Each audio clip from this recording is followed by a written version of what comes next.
This show is a part of Pop Americana. For more great shows like this one, please check the link in the episode description. Cartoons, the animated frontier. These are the voyages of the Cellcast podcast. Its continuing mission to explore strange new cartoons, to seek out new animation styles and new creative storytelling methods, to boldly go where so few ever go again.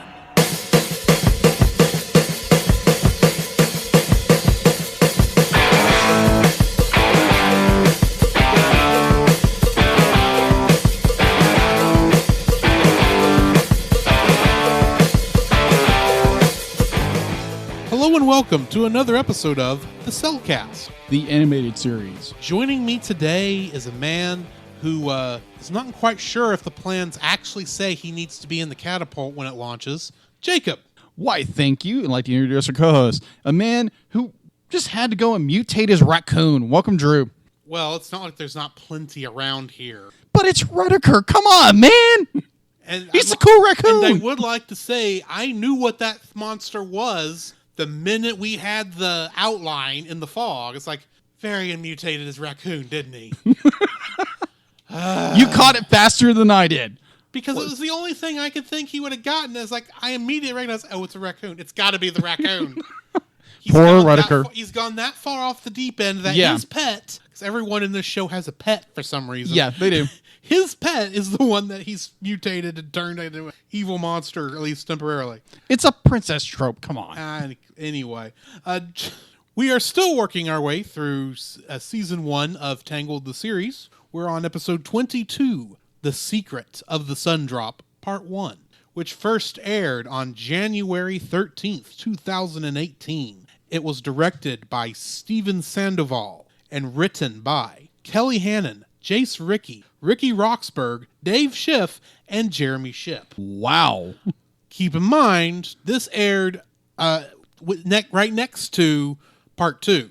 This all aired on the same day. So this is all, I don't think it was done as a special, because I can't find that. I couldn't find that anywhere, but it was definitely Part 1, and then we're going to do Part 2. We're not going to make you wait a week. Right. So, in this episode, it is Rapunzel's 19th birthday. Yeah.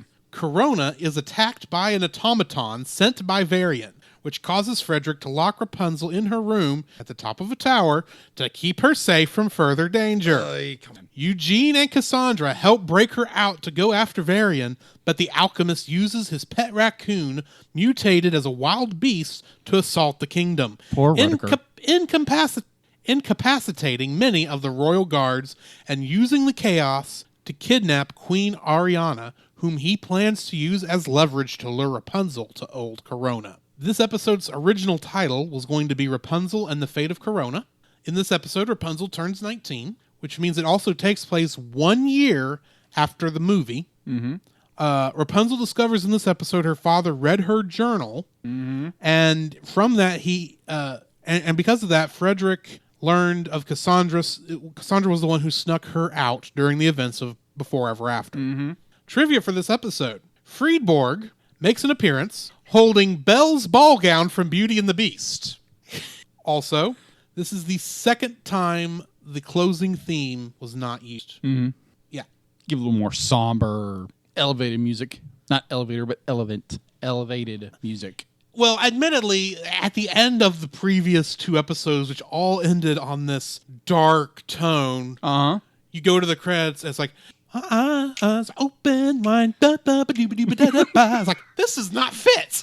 So, granted, I do like the use of the more somber, it's the end of the world as we know it.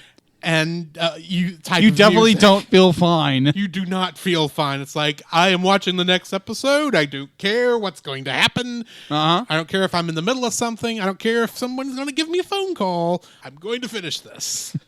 Because it's so good. Yes. So, can we just talk about real quick the irony that King Frederick, in an effort to protect his daughter because he loves her so much and does not want anything to happen to her, acts precisely like Mother Gothel did in the movie by imprisoning her at the top of a very large tower, which is what Rapunzel was afraid of at the beginning in Before Ever After. Yep, pretty much.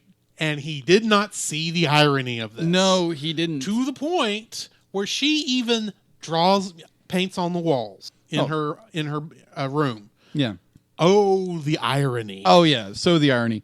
I think it was an episode. Oh, I think it was either Quest for Variant or The Alchemist Returns. So, no, I think it was Quest for Variant.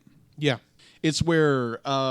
Actually, I think it was The Alchemist Returns, if it's the moment you're talking about. Yeah, where she says, this is not the first time someone has lied to me and...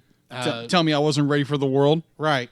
I've gotten used to people telling me that. Yeah, or she says, you're not the first person to lie to me and tell me they're trying to protect me from the world. Yeah. And I was like, oh my gosh, when it's like, ooh, sick burn. A little bit. And it's like everybody's almost in agreement. It's like, this is wrong. Be like, you shouldn't be locking her in a tower. You're like, didn't you realize this happened before? Yeah. Well, we kind of know everything's going downhill when we find Cassandra in her quote-unquote very stable job. Yeah, very no longer her lady in waiting. And is going to move to a convent. Of all places. Yeah. And I don't think, and while she got moved to the stable because of that, I think the reason her father was sending her to a convent was the same reason King Frederick locked Rapunzel in the tower. It was to protect her because he knew, in a sense, what had to be coming. Because, let's face it, it was just 2 episodes ago, he was going around in a giant Magneto mask trying to keep Rapunzel from finding the scroll. Yes. So he knows, he's seen the rocks, he knows where the rocks are going, and he knows Cassandra is not going to be the kind of person who will sit around and do nothing like he wants. Right. He should know that. I mean, it is his daughter. Yeah. Not by birth, admittedly, but still, there are some traits you pick up on from living with somebody that don't come from birth. Yeah. He should have known, but he should have known that from the start. Yeah, this is a good way how to end season 1. It's like, oh my gosh, like King Frederick went overboard. Be like, again, he is protecting his daughter, but then he's acting exactly like Gothel. Exactly. And admittedly, this is only part 1 of this. So the idea that this is the worst he's ever going to get about being protective of his daughter, to the point where he's acting like the enemy who locked her in the tower before now. Yeah. And it doesn't help. No, it doesn't. Keeping her locked in the tower wouldn't, just because Rapunzel was able to escape, even if Rapunzel was locked in the tower, that would not have stopped Varian from mutating his raccoon, having him attack the town solely to distract the guard from Queen Ariana so he could kidnap her. And I'm like, holy crap. Yeah. Now, I do want to, at this point... This kid has gone up the deep end. Yeah. And I do want to air a bit of displeasure, not at the show, but at Disney Plus. Okay. And here's why. I do not hit the play next episode button when it gets to the end of it. Yeah. I always back up because I want to read the synopsis. Okay. Because I want to have an idea of what I'm about to watch. This is just my weird little thing. I gotcha. Do you know what the synopsis for this read? What? On Disney Plus? Queen Ariana gets kidnapped. It said a little more than that, but that's essentially what I'm thinking. Okay, she's going to get kidnapped in 10 minutes. It's going to lead to where the story's going to go. No, she doesn't get kidnapped till the end of the episode. The freaking synopsis tells you how the episode's going to end. And you're just sitting there waiting for Queen Ariana to get kidnapped. It's like...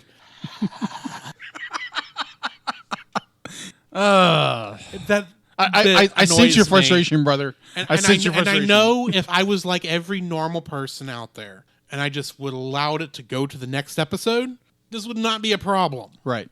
But I don't care. What if I had stopped at The Alchemist Returns, came back about, a day later to watch the final 2 episodes of the season, and I see that and go, okay, you just told me how this episode's going to end. Yeah. Anyway, that's just my weird little... Oh, the episode is good. Obviously we get Variant return, and that he is turned like in the last episode we know he's turned evil or he's turned bad. Yeah. And kind of antagonistic, very antagonistic. Let's use that word, antagonistic. It's so good. Like the fact that he goes so far to kidnap the queen. The queen of all people. Yeah. And all his distractions are brilliant. I mean, like, he's a brilliant kid. Yeah. And oh my word, it's such a good episode. I cannot emphasize that. It's a good episode. And it's got this amazing cliffhanger. Yeah. And this all the bolts and nuts of this episode are so good. And it leads into the second part of a very good finale. And it's just like, yes, give me more of this. Yes. So yeah, that is yeah, let's get into part 2. Yes, let's jump into part 2, which will come next time. So we'll see you for part 2 of The Secret. Come, Jacob, we must prepare for next week. Prepare for what, Drew? The same thing we do every week, Jacob. Record a podcast! Oh boy! So where can they find you, Jacob? You can find me on Facebook at Jacob B. Heron, also on Facebook at Jacob's Daily Art Corner, where I try to draw each and every day. I don't get to it as often as I like, but join me there. Also, you can find me on Instagram at Jacob B. Heron, on Twitter at Jacob Heron, and Letterboxd at Jacob Heron. So where can they find you, Drew?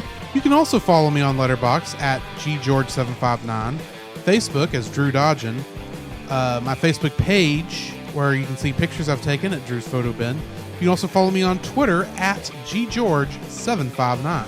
You can email us at thecellcastpodcast@gmail.com. You can also follow us on Twitter at cast_cell. You can follow us on Twitch at twitch.tv/thecellcastgaming. You can also follow us on YouTube at Cellcast. Listen to our podcast on Apple Podcasts, Google Play Podcasts, Stitcher, Spotify, and your favorite podcast directory. You can also listen to us on the Movie of the Week podcast with Jim Heron, where we talk about live-action movies. And remember, Cell is a single L.